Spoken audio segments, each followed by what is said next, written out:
Hello everyone, नमस्ते सबैलाई। म चाहिँ अशोक लामिछाने। म चाहिँ आजको भिडियोमा हजुरहरूले दैनिक जीवनमा युज गर्न सकिने 6वटा एआई टुल्सको बारेमा भन्न गइरहेको छु।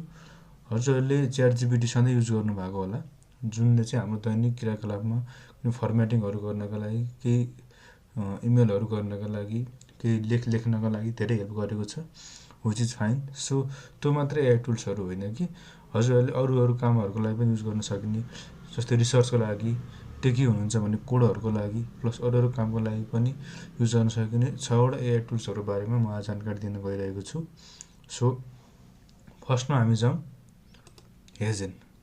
हेजेन भनेको चाहिँ एउटा अहिलेको समयमा भिडियो क्रिएसन टुल्स हो, जसले चाहिँ हाई क्वालिटी एआई अवतार भिडियोहरू बनाउने कामहरू गर्छ, जुन चाहिँ अहिले धेरै मानिसहरूले युज गर्नुभएको छ। यसमा चाहिँ हामीले जस्ट सिम्पल प्रम्प्ट दिएर यसबाट चाहिँ अवतार भिडियोहरू बनाउन सकिन्छ। यसबाट कसलाई फाइदा होला त भन्ने हिसाबमा कन्टेन्ट क्रिएसन, युट्युबरहरूलाई, अनलाइन कोर्स बनाउनेहरूको लागि, प्लस डिजिटल मार्केटरहरूको लागि र अरू थुप्रै मानिसहरूको लागि पनि जसको भिडियोहरू बनाउँ अथवा त्यो भिडियो युज गरौँ भन्ने हिसाबले यो चाहिँ धेरै युजफुल हुन जान्छ। सो यसले कस्तो भिडियो बनाउँछ म हजुरहरूलाई देखाउँछु। एउटा मैले सिम्पल प्रम्प्ट दिएको छु, सो प्रम्प्टको आधारमा यसले भिडियो बनाएको छ। नमस्ते नेपाली दाजुभाइ दिदी बहिनीहरू, आज राष्ट्रिय एकता र प्रगतिको महत्त्वबारे कुरा गरौँ। देशको विकासका लागि एकता अपरिहार्य छ। सबै मिलेर समृद्ध नेपाल बनाऊ, एकजुट भई अगाडि। सो यसै गरी यसले चाहिँ अवतार भिडियो, मार्केटिङ भिडियोहरू, कुनै पनि कुराहरू एक्सप्लेन गर्नको लागि धेरै सहयोग पुग्छ। हामी सेकेन्डमा जाउँ, सुनो एआई। यो चाहिँ एउटा यस्तो एआई टुल हो जसले चाहिँ प्रम्प्टको आधारमा, हामीले दिएको प्रम्प्टको आधारमा भिडियोहरू बनाउने काम गर्छ। सो मैले अघि एउटा प्रम्प्ट दिएर हेरेको थिएँ, मेरो म्युजिक अलरेडी सेभ छ। सो कस्तो कस्तो भिडियोहरू बनाउँछ भन्ने हिसाबले एउटा प्ले गरेर देखाउँछु म हजुरहरूलाई। माछा पुछ्रे छायामा ड्रोनले चित्र कोर्छ बिहान सबेरै, हालेको बाङ्ग। सो यसरी सुनु एआईले चाहिँ म्युजिसियनहरूको लागि अथवा कन्टेन्ट क्रिएसन गर्नेहरूको लागि पनि कुनै पनि ब्याकग्राउन्ड म्युजिकहरू बनाउनको लागि, अथवा आफ्नो लिरिक्स लेख्नुहुन्छ भने कस्तो खाले चाहिँ म्युजिक बन्न सक्छ त, अथवा त्यसलाई कसरी मोडिफाई गर्ने भन्ने एउटा रफ स्केच गर्नको लागि चाहिँ सुनु AI is the best option. So अर्को हामी जाउँ notebook LM. So notebook LM चाहिँ डिप रिसर्चको लागि अथवा भिडियो अडियो जेनेरेसनको लागि, समराइजको लागि एकदम युजफुल टुल हो, जुन चाहिँ मैले पनि विगत केही समयदेखि युज गर्दै आइरहेको छु आफ्नो दैनिक कामहरूको लागि। हजुरहरूले पनि युज गर्न सक्नुहुन्छ। नोटबुक एलएम चाहिँ गुगलद्वारा बनाएको एउटा स्मार्ट रिसर्च एसिस्टेन्ट हो, जसले गर्दा चाहिँ पिडिएफ, नोट्स, समरीहरू गर्नको लागि, कुनै पनि कम्पनीको डाटा एनालाइसिसहरू गर्नको लागि, इन्साइट निकाल्नको लागि, क्युएहरूको कामहरूको लागि, सो धेरै रूपमा यो चाहिँ युज गर्न सकिन्छ। यसले प्रत्यक्ष रूपमा स्टुडेन्ट, रिसर्चर, नलेज क्रिएटर अथवा कन्टेन्ट क्रिएसनहरूको लागि र अरू विभिन्न मान्छेहरूको लागि पनि धेरै उपयोगी हुने गरेको छ। सो यसमा चाहिँ मैले केही डाटा फाइल्सहरू दिएको छु, केही रिसोर्सहरू दिएको छु र मैले प्रम्प्टहरू दिएर चाहिँ यसलाई समरी, गिभ मी समरी भनेपछि यसले चाहिँ माथि मैले दिएको डाटाहरूको बारेमा आधारमा यसले चाहिँ समरीहरू जेनेरेट गरेको छ।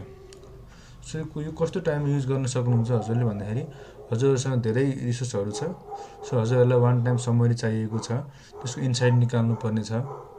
सो हजुरहरूलाई चाहिँ अब इक्जामभन्दा अगाडि केही कुराहरू पढ्नुपर्ने छ, समरी गर्नुपर्ने छ भनेपछि यो टुलहरू युज गर्न सक्नुहुन्छ। अर्कोमा छ क्लाउड एआई। कस्तो टाइममा चाहिँ क्लाउड एआई युज गर्ने भन्दाखेरिमा यो चाहिँ हाम्रो डिप थिङ्किङ, लङ कन्टेक्स्ट र ह्युमन लाइक रेस्पोन्सको लागि फेमस एआई टुल्स हो। यसले चाहिँ writing, coding, research, logical reasoning र सबै खाले अरू कामहरूमा पनि युजफुल हुन्छ। सो हजुर टेक्निकल ब्याकग्राउन्डबाट हुनुहुन्छ, आइटी प्रोफेसनल हुनुहुन्छ भने हजुरहरू जबको लागि अथवा स्टडीको लागि पनि यो क्लाउड युज गर्न सक्नुहुन्छ। सो मैले चाहिँ एउटा सिम्पल प्रम्प्ट दिएको थिएँ। सो त्यो सिम्पल प्रम्प्टको आधारमा चाहिँ यसले एउटा कोड लेखेको छ, जसले आधारमा चाहिँ हाम्रो जिल्लाहरू सर्टिङ भइरहेको छ। नेपालको जिल्लाहरू सर्टिङ गर्ने सिम्पल एउटा पाइथन फङ्सन्स लेखेको छ। सो यस्तै कामहरूको लागि च्याट जिपिटी भन्दा पनि अलिक फरक र डिटेल्स रेस्पोन्सहरू चाहिँ जेनेरेट गर्नको लागि क्लाउड चाहिँ एउटा बेस्ट अप्सन हो।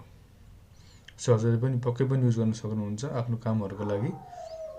अर्कोमा छ हाम्रो न्यानो बनाउन। यो चाहिँ गुगलद्वारा निर्मित जेमिनीको एउटा फिचर हो, जसबाट चाहिँ हामीले हाई क्वालिटी इमेजहरू जेनेरेट गर्न सकिन्छ, जुन चाहिँ अलिकति प्रोडक्टिभ खाले अथवा मोर रियलिस्टिक खाले इमेजहरू जेनेरेट गर्न सकिन्छ।